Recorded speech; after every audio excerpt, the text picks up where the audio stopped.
David Eves. David Eves is a senior lecturer at the Harvard School of Government and an expert in digital transformation. And we're very happy to have you here, Dave. I'm thrilled to be here. Thank you. Welcome. Let me start from the general to the particular. The conversation today is about digital transformation and government. You see digital transformation everywhere in every industry. The idea or the perception is that that transformation is not as quick and as smooth in government.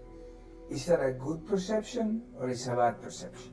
I think it's probably, I think it's fair, but not quite as fair as it could be. There's a lot of industries and a lot of companies that have really struggled with a transition to the digital economy and thinking of themselves as a digital organization. One of the things that makes it hard to make that comparison is that the companies that fail to make that transition often go bankrupt or disappear or get acquired. And so they kind of disappear from the data pool. So when you're looking at the companies that have made the transition versus the governments and how they're performing, often what you end up doing is you're looking at a group of companies that have made the transition successfully, or at least are still around, and all the ones that have disappeared aren't actually part of that comparison pool. So I actually think the private sector struggled with this as well. It's just that the data disappears. The big difference is we basically can't afford to have public sector organizations disappear. So they lag, but the consequences of that lag are very significant. In the private sector, the capital gets redeployed, the knowledge gets redeployed, the markets get served in new ways. In the public sector, that doesn't happen, and so the consequences are much more serious. So you always have the government. Yeah, one hopes one always has the government. Okay. So you have governments that are digitally transformed, yeah, and those are not digitally transformed. Yeah, I would say it would be hard to, there are some common examples like Estonia. There's not a lot of governments that one would say have digitally transformed. I think there's a lot of governments that are at various stages of a journey. So how do you see, what's the difference between Estonia and one that has not gone through the digital transformation? So I think the misconception is that what makes Estonia different from other countries is that they've built all this digital infrastructure, and that they have all these services online, and they, kind of most famously, they have the e-citizenship. And I think that's important, but actually what the Estonians have really done is two things that are much, much more important. One is they've really figured out what is the kind of legislative and policy infrastructure that one needs to have in place in order to engage in that digital transformation and then to exist in that world. So they've really thought through a lot, not everything, but around the kind of the cybersecurity piece, the privacy piece, how the organizations within government are going to work together. Those pieces are much more thought through, and that foundation has been laid more thoroughly in Estonia than you see in lots of other countries. So, and then on top of that, they have begun to wrestle with what are the kind of HR implications of living in that world. Who needs to be trained in what ways? What does a public servant look like? There's a much deeper culture and kind of organizational behavior piece to this, of which then the technology also becomes a factor. But that's really kind of the third layer that sits on top of those first two. Super clear. Now, some people would tell you, well, Estonia is a small country, Yeah. homogeneous, Yes. okay?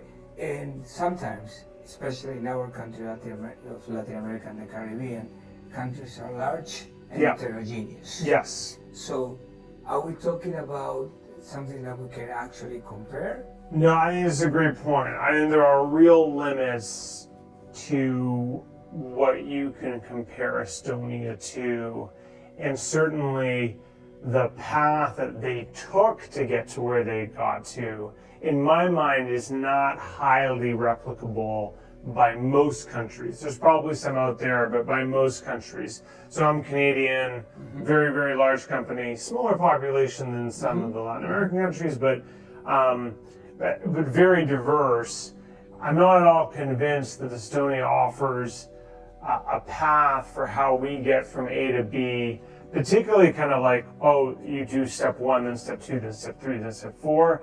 I think there's going to be, each country's going to have to figure out its own way of getting there. Let me ask you this. If you move from the general idea of government Yeah. to the what we call here the social sectors, which are essentially education, health, social protection, and employment, we see a lot of challenges there. We're going to talk today about the health sector, but certainly we see it for every service out there that the government is providing. Why is it so difficult to transform these sectors? Well, one, I think a lot of these sectors have very strong norms and culture about how the professions that work within them operate. So This is the corporate organization you're talking about? no, I mean how actually they're more broadly structured? like teachers or doctors. Okay. I mean there are large, these are large workforces that have been trained in a certain way, and everything from the particular skills that they have to even how they perceive their role and how they perceive what value they bring and how they want to be perceived within society or within the school. Those things are those are strong norms that exist in those organizations. And digital transformation, you're asking them not just to learn how to use a laptop or a tool differently, you're asking them to often rethink a lot of how they deliver the services, the public benefits they deliver, but also about how they think of their role, the skills that they have. And you can't just kind of flick a switch and move a population that thinks one way from doing things to another way. So our only hope is to wait for the next generation to come along? No, I don't think that is the answer either, because one is, Jim Collins in Good to Great has this great, it's a fantastic book, but he talks a lot about people who don't adhere to a culture being ejected by that culture. So he says, if you try to bring someone into a company and they don't kind of conform to the culture of that company, they just kind of get rejected. I think one of the things that makes these communities challenging is even when they want to change, doing the change is hard, and it causes a rethink.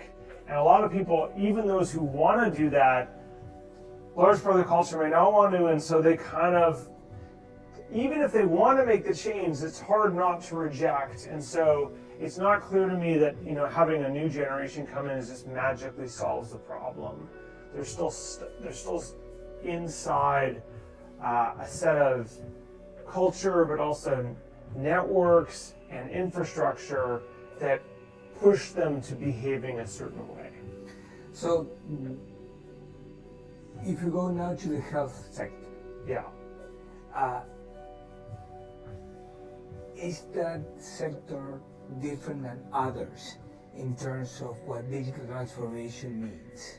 I mean, you talk about corporate organization, and I think that you can compare the education and the health sector, but there's issues of introduction of technology, of organization in general, what kind of technical capacities you have that are different in the health sector.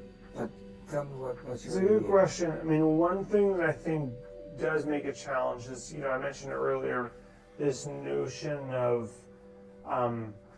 a sense of who doctors and nurses are, kind of a sense of professional. And they're almost, I think teachers have a very high degree of that. Lawyers and doctors may be higher still. Like there's a professional organization that says a lot about who we are as a people, who we are and what we do, and figuring out ways to move. The problem is it's not an organization, but to move a group of people is not simple. And so it could be that that healthcare will be harder because of the community involved. Not that they don't want to change, not that they're bad people. It's that there are a set of practices, rules, and norms that have served them very, very well, and for very good reasons, they may be very reluctant to move off of those into something that's less known to them. So that's risk aversion? Sorry? Risk aversion?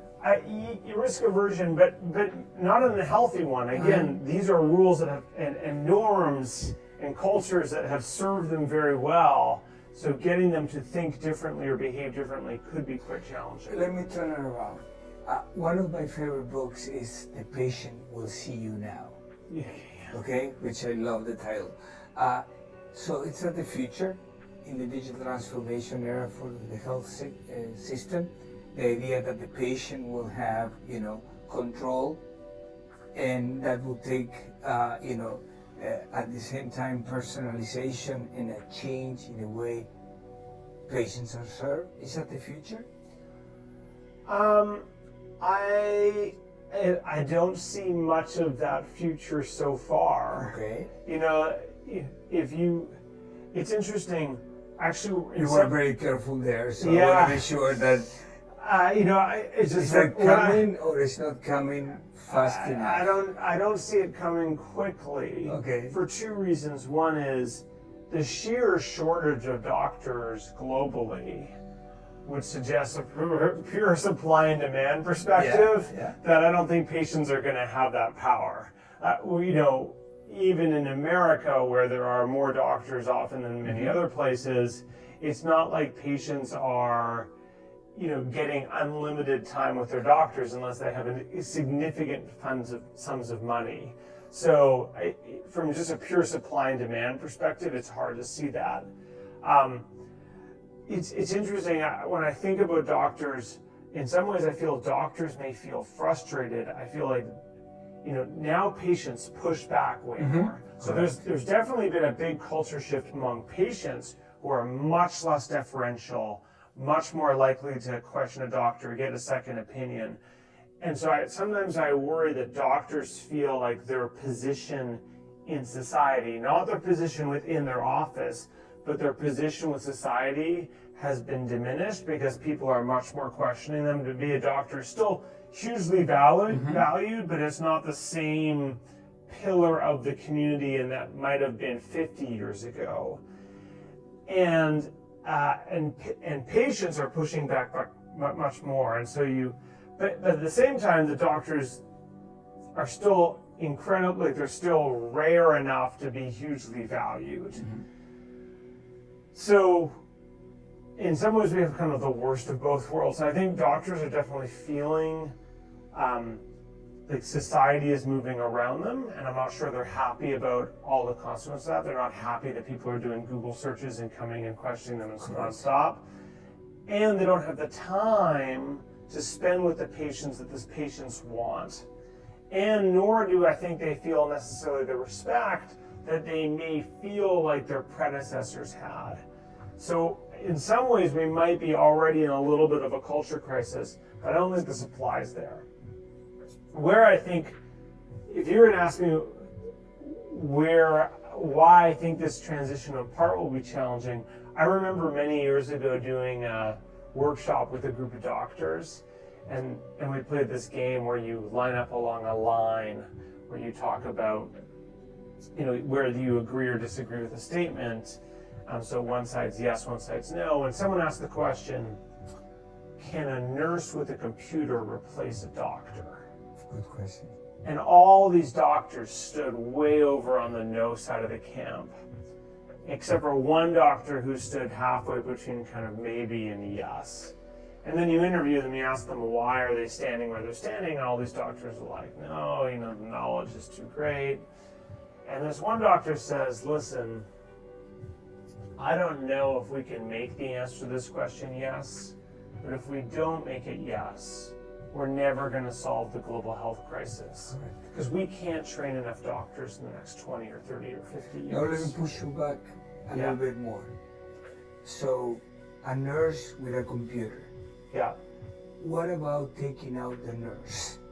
Well, having only the computer. So the reason I brought up the story of the spectrum is I think it shines a light on how doctors see their value, and also how they're tied to roles and values and the values they deliver within society that can be hard for them to think differently about what that value would be. And so when I think about digital transformation, it's not so much of getting a laptop or an iPad in someone's hand, it's getting them to think fundamentally and differently about the role they have and the value they deliver to both patients and society.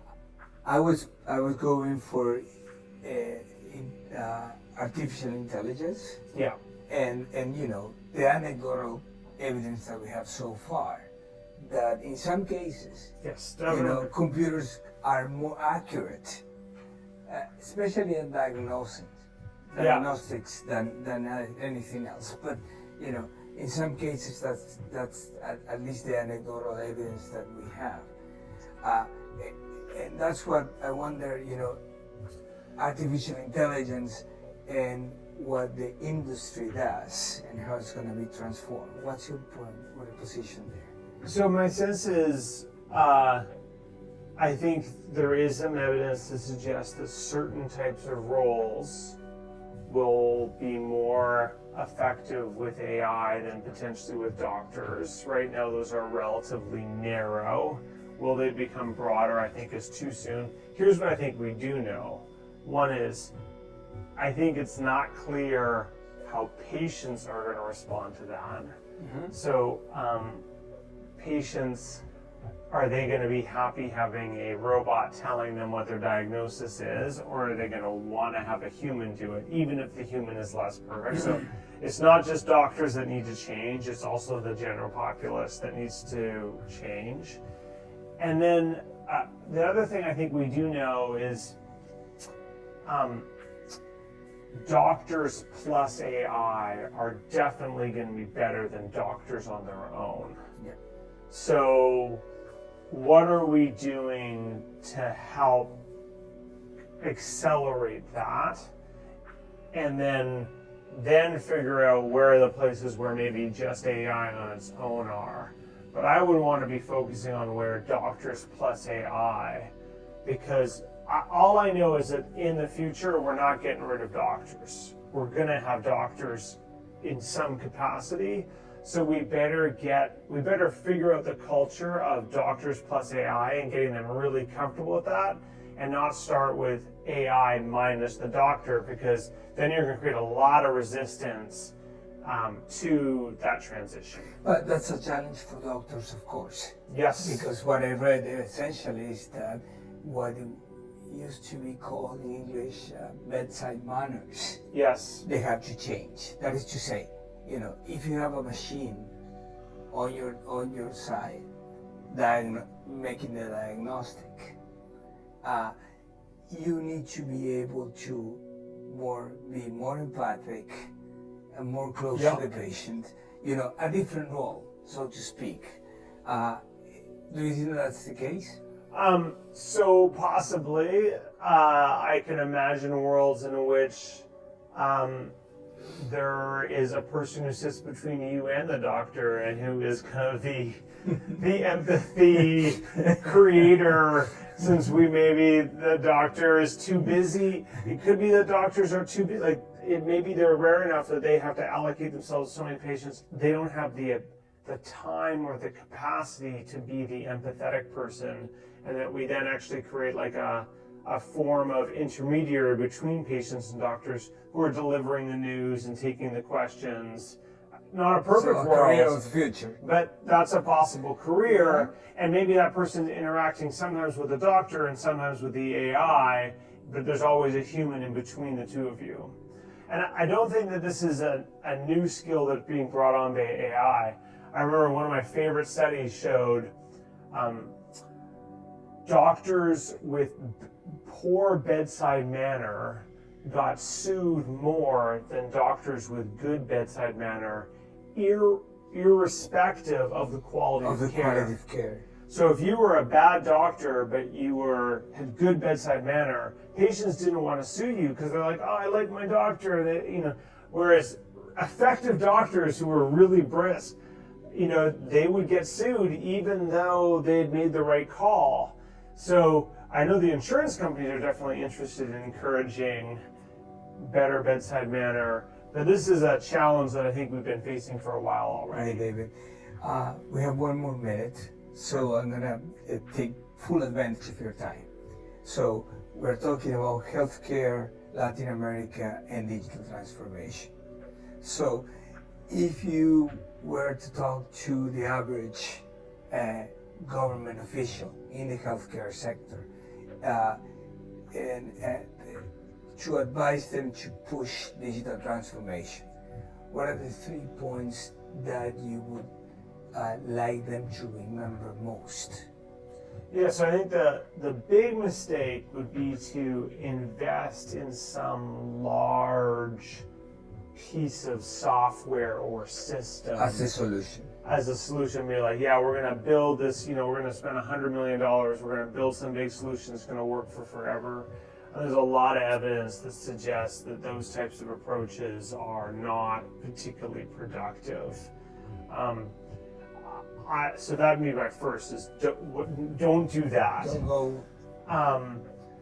Instead, I would want to be thinking about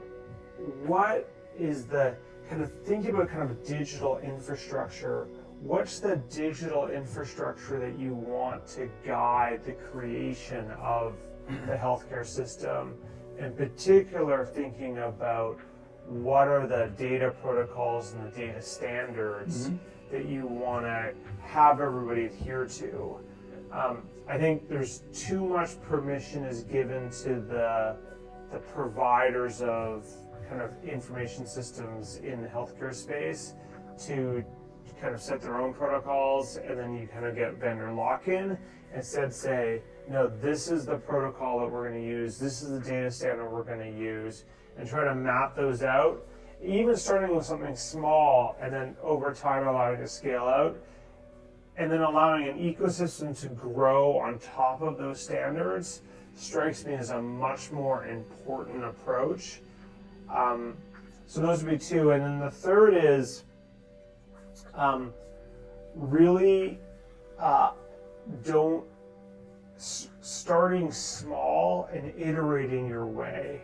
So really figuring out what's the most important health crisis or health problem or health challenge in your country or in your community, and trying to think of ways that you can try to tackle that problem, but always with an eye to scale. So can you solve relatively narrow problems, but scaling up, but in a way that allows you to kind of scale across problems or kind of scale across sectors. So you're delivering value quickly, but you're setting this foundation to do bigger things. Great. David, we are very grateful for your